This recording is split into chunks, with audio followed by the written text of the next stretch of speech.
बुशरा बीबी के बच्चे रातों रात अरबपति कैसे बने? मरियम नवाज के एक बार फिर इमरान खान पर तंज के तीर। अच्छे दिन कब आएंगे, जानते हैं इस वीडियो में।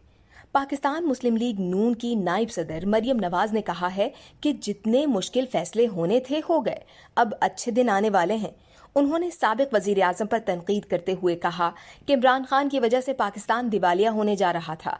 इमरान खान की करप्शन की कारस्तानियां खुलती हैं, मगर उसने जवाब नहीं दिया और ना ही कभी आवाम की अदालत में सफाई पेश की। आजकल फितना खान तकरीरों में गालियां निकालता है, औरतों पर जुमले कसता है। मरियम नवाज ने इमरान खान को मुनाफिक शख्स करार दिया। उन्होंने इमरान खान को मुखातिब करते हुए कहा कि अवामी भलाई का कोई एक मंसूबा बता दो।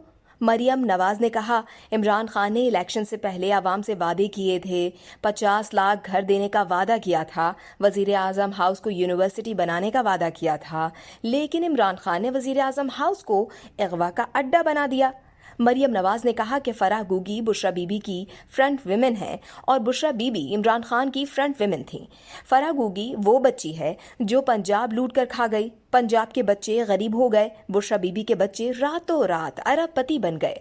नून लीगी रहनुमा ने कहा कि शहबाज शरीफ अवाम के लिए बड़े रिलीफ का ऐलान करने वाले हैं।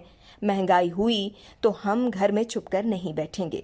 इस वीडियो से सिर्फ इतना ही। मजीद जानने के लिए सब्सक्राइब कीजिए हमारा YouTube चैनल और लाइक कीजिए डेली जंग फेसबुक पेज।